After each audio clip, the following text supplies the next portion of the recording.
Welcome back guys, I'm Rice Bowl, and today I have something that is a little bit more technical than my usual videos, but it's something that I feel is important to test.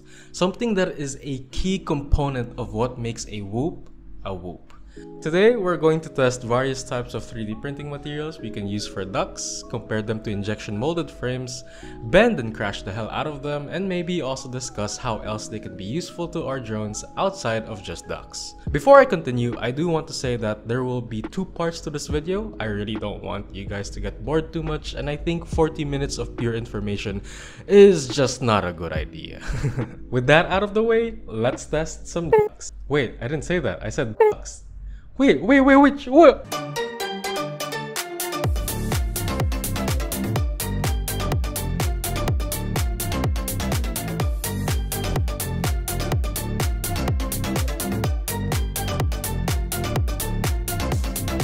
Storytime. A couple of months ago, I was experimenting with ducts from already existing frames, and I realized that though they were extremely durable, I wanted a little bit more stiffness to protect my motors. As someone with a good amount of 3D printing knowledge and a 3D printer, I thought that I should at least try to print some ducts. And so I did.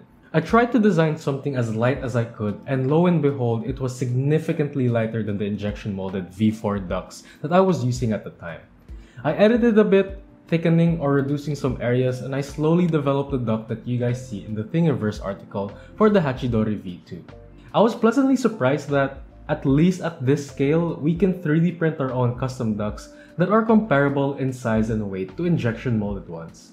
But given that stopping there would be a boring video, I wanted to see what other materials we could use and how they perform. Of course, there are limitations to this, but this knowledge would still be very useful, especially to those who want to get into designing their own frames. I know that ducts are kind of a boring part of a drone frame, but I think there are a lot of things being considered and thought about behind the scenes. For example, because we can 3D print our own ducts, we can design ducts that are specific to our needs and our drone frame. We can add features, add additional support, and essentially make it as custom as we want it to be. Not to mention, replace it anytime we need to. Also, for the future of the hachidorii lineup of drones, I want to try out different frame styles like Dead Cat, Stretched X for racing, Hybrid X for freestyle, and so on. By 3D printing ducts, we can accommodate different frame styles without sacrificing weight or having a hard time modifying injection molded ones. Now let's move on to how we'll be testing these ducts, or in fancy nerd terms, our methodology.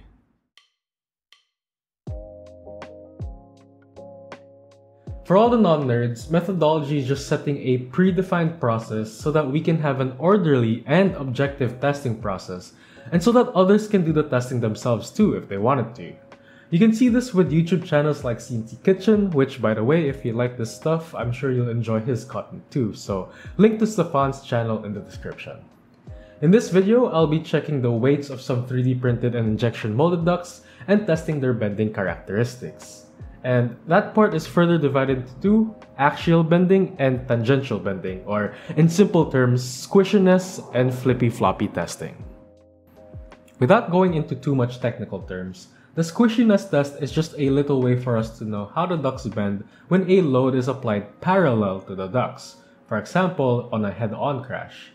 For this, we'll just be using some calipers or a ruler to measure the deformation caused by the load. Flippy-floppy testing, or tangential bending, is the same thing, but the force is applied perpendicular to the plane of the ducts. For example, when you crash and the ducts flex up or down. Similarly, we'll be measuring the deformation using some calipers or a ruler. So we're actually going to have two loads for the testing, mainly because it's harder to squeeze something like this than to bend something as a whole like this. So for the squishiness test, we are going to use a load of 370 grams. 370 grams is actually, if you consider Newton's second law, F equals ma, it's around 3.63 newtons. This is also around 10 times the weight of a hachidorii build, which is 35.85 grams with a 450 battery. Our second testing for the bending or flippy-floppy testing, we are using 124 grams, and that's gonna come out as 1.2164 newtons, and that is around 3 times, or I think it's closer to 4 times the weight of a hachidorii build. Before all the smart nuggets start typing in the comment section, Rice Bowl, that isn't a good test. Crashes are instantaneous. You can't just apply load and assume it'll be the same for real life crashes. There's a lot of technical stuff that I don't want to bore you guys with, so let's just assume that this is good load for our simple testing. Our small drones will probably not even reach that amount of load in real life, so let's set that as our theoretical maximum load. I also set this as our load so that we can easily see the deformation that occurs when we apply load. The last test is actual crash testing, but we'll be discussing and showcasing that in the next video. But basically, we'll be intentionally crashing and discussing how the duct acted during the crash and any notable damages we get. Now, let's move on to our test samples.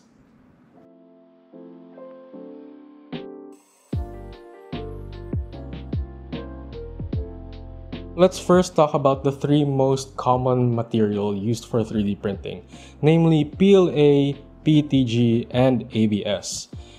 PLA is already the most common printing material in the 3D printing FDM world. It is relatively light but is also really stiff, one of the stiffest material you can find here. However, that stiffness does come at a cost because PLA is very brittle. And even on my own testing, I've had issues with PLA splitting at different areas, such as this thin section and also in the parts where the screws go through. Now let's talk about PETG, which is technically a step up from PLA. PETG does not have the same amount of rigidity that PLA has, but it sacrifices that for a lot more durability. PETG is actually really good at adhering to itself, and because of that, layer lines are really connected to each other, and durability of PETG frames, at least from what I found, was really good. And lastly, let's talk about ABS, which is actually an interesting material. Despite being kind of similar in rigidity as PETG, it is one of the lightest FDM materials you can get out there. And because of this, I wanted to see how well this stacks up against the other materials that we'll be testing. So let's talk about the 2 most promising materials that I actually really look forward into testing. This first one is ASA and this black one is PC, so polycarbonate. So ASA and ABS are kind of relatives to each other. ASA is a modified version of ABS, but it also shares some of the characteristics when printing, such as the high temperature and also the need for an enclosed printer. Next, we have polycarbonate, which is really interesting. This is the first time that I've ever held polycarbonate. It feels a lot similar to PETG, but just a lot stiffer and a little bit lighter, honestly. The last 2, PA12 or nylon, and then HP PA12, which is this black one. This is the nylon, so this is TPU territory. It's not as flexible or springy as TPU, but it is very, very moldable, I'll say that. So I may have to disqualify nylon 12, but it was just really funny to show how deformed this thing was just from its own weight. So this is HP PA12. It's actually a relative of the PA12 that we just saw now, but it is a lot more springy and it has a bit more durability to it. It's actually a little bit more stiff than the Meteor frames that Beta FPV make. Last but not the least, we'll also be testing the V4 Mobula 7 frame and the V2 Mobula 7 frame. I wanted to test these because I was using these before during my initial testing of hachidorii, and these did take a lot of beating. I did not break any of these so far. It's just really annoying that I have to kind of cut a lot of parts and modify this thing. That's why we came to the conclusion that 3D printed frames might be a good backup plan when it comes to injection molded frames being a hassle. I genuinely am really happy with the fact that I get to try out so many different new materials, and the print quality on these guys are just a big W for me. Getting to try out different samples is the backbone of research like this, and I'm excited to expand on different materials such as these, especially not just with ducts. If you have any projects that you've been wanting to make for such a long time now, whether it's CNC, 3D printed, or even PCBs, I highly recommend PCB Waste Services. And there's actually going to be a link in the description to their website, and I believe they're having an anniversary right now. So this is a huge sign for you to finish that project. And look, I even got this thing to be printed in aluminum. Ooh. Hello there, Rice Ball here. You may be wondering, what's this? Where am I? What am I doing? You smart nugget, I have the answers just for you. But before I tell you those, I just need to do something really quick. Oh god, where's the toilet paper? Where's the toilet paper? No! There's no bidet either! No, what the? This is a weird side tangent, but when I was making this video, I was already in the process of traveling to the other side of the whole earth. And the thing is, everything was going smoothly. My flights were fine, they were long but nothing hectic was happening, and I was able to bring my FPV gear with no problems whatsoever. Until I landed and I realized that my laptop was kind of slightly bent. Just to keep the story short, I did get my laptop fixed within a few days of getting here, and the thing is, I did lose some files and some of them were meant for this video. And one of the things that I didn't have anymore was the analysis portion of this video. And that's why I'm recording in a place like this that looks nothing like my house. And with that out of the way, let's go to the analysis portion of this video. And I did say that I wasn't going to make it look like a presentation for a school project, but good morning classmates. I'm here to present to you my presentation on the different materials that can be used for ducts for our FPV drones by Rice Ball. So for our first metric, let's talk about weights, because weight is important for our whoops. In first place, we do get an injection molded winner, which is the Mobula 7 V2 at 2.78 grams. Very light for a 75. Next up, at second place, we have HP PA12 at 2.86 grams, which is actually just very close to first place, just around like 0.1 gram difference. Next up, for our third place, we have ABS at 3.063 grams. And at fourth place, we have ASA at 3.173. So kind of similar, they're both lightweight and they're both relatively the same in terms of 3D printing, functionality, characteristics, properties, so on and so forth. So far, our best case scenario is the Mobula 7 V2 and HPPA12, ASA, and ABS. Funny enough, the Mobula 7 V4 duct was actually at 6th place at 3.513 grams. Before that, at 5th place, we do have polycarbonate at 3.457 grams, which is really interesting because polycarbonate, ABS, and ASA, I think, has the highest chance of being useful for ducts. So next up, let's talk about axial bending, or the squishiness test. And surprisingly, not really, PLA is in first place with only 2 millimeters of deformation at the load that I specified earlier. Cool enough, second place is actually held by two materials, that is polycarbonate and the Mobula 7 V4 ducts, and they both have an average of 3 millimeters of deformation. For third place, I'm happy, it's ABS. They only have 4 millimeters of deformation, and ASA is right behind it at 5 millimeters of deformation.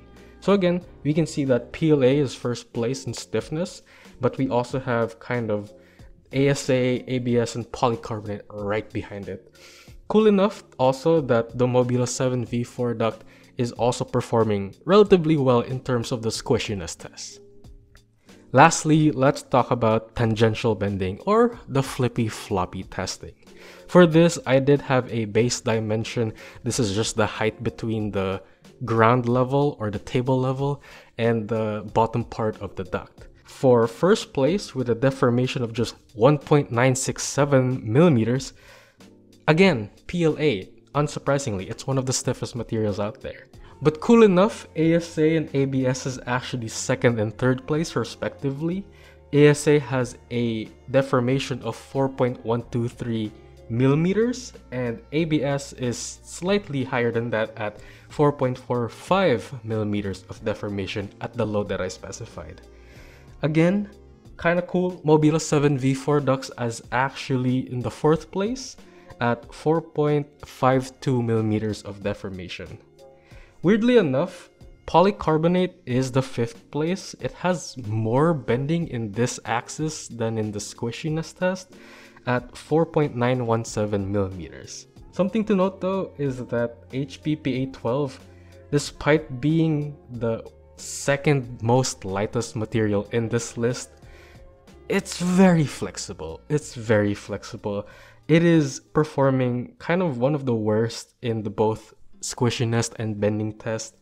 And yeah, I honestly don't recommend it for ducts, but it would probably be really good for parts like arm ends or covers or camera mounts, or even parts that hold things like antennas, connectors, so on and so forth. Despite being really light, ABS and ASA is showing to be one of the stiffer materials on this list as well. Of course, it's nowhere as close as PLA, because honestly, come on, PLA is really brittle, and despite it being a really simple material to print, it has its downfalls too. Also, if you guys want to have a copy of the data that I got, I will be putting a link to the G-Sheets down in the description for you guys to check out, and I think I'll be adding on to this when I have the chance of trying out different other materials. Okay, I think that's it. My camera's battery is low, but oh no!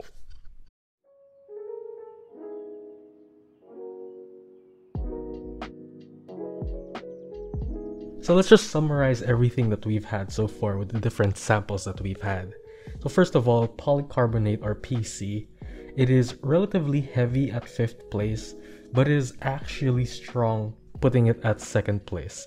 Though in tangential bending, it went back down to 5th place. Polycarbonate is good because it's high temperature resistant. However, printing it is kind of hard because moisture affects layer adhesion. Next, we have ABS, which surprisingly came in 3rd place on all of our tests, which is really nice. It has decent characteristics. I also want to mention that ABS has decent temperature resistance, so if you're planning to have a build with like hot VTXs, this is a good choice. And also ABS comes in many different variants. Similarly, we do have ASA, which ranked 4th in both weight and axial bending, and then for tangential bending, it ranked 2nd, which is really nice.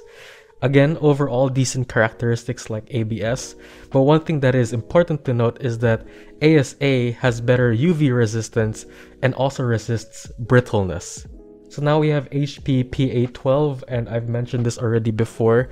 For weight-wise, it ranked 2nd, which is really good, but for the axial and tangential bending, it's very flexible. So I wouldn't really use this for ducts, but more for like mounts and covers where flexibility may be useful. So as shown here, we have PLA coming at 1st place for both axial bending and tangential bending, which unofficially makes it the winner of this testing. However, one thing that I don't like about PLA is how brittle it gets. But it is worthy to note that PLA comes in so many variants right now that there's probably a blend out there where it balances stiffness, flexibility, and lightweightness. So here we have PETG, and though it has some really good properties like high impact resistance, UV and temperature resistance, and moderate strength, it's ranking at the lower ranks in all of our testing, which tells me that it's not a great material for ducts, but will probably work in other applications. So here we have the Mobula 7V2, which is actually the duct that I recommend those really lightweight builds. It is the 1st place in weight, but it does flex a lot, both axially and tangentially. So if you plan to use this, keep in mind that it's going to probably not protect your motors and propellers as good as the other ducts that we have here. Last but certainly not the least, the Mobula 7V4 actually performed really well during my testing. Though the weight is slightly heavy compared to the other ducts, you can certainly remove some more material to make it slightly lighter. During the axial bending and tangential bending, it also placed 2nd and 4th respectively, making it a good contender compared to the other ducts.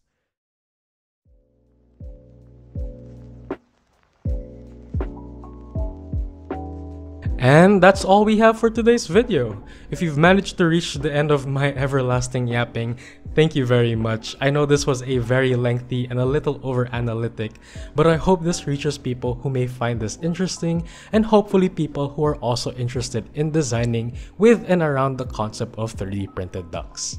I am going to use the information we learned today for the next versions of hachidorii and other feature drones that I plan to make, though it is likely that I'll still play around with different materials since you never know what cool things you can find out from just giving things a try. Big thanks to PCBWave for helping me printing all of these wonderful ducts. I'm excited to have them as a partner of this channel, and I also have some future projects planned that I hope I get to take you guys on with me. Lastly, I do want to take this opportunity to say thank you to you guys. I'm extremely grateful to have all of your support, and I wouldn't be here doing the things that I like if it weren't for you guys watching my videos. So once again, thank you, and I hope I get to see you guys in the next video, part 2. Bye! Have a great day!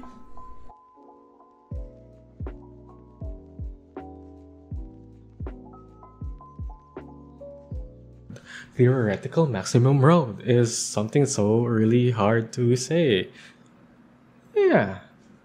I need sleep. I need sleep.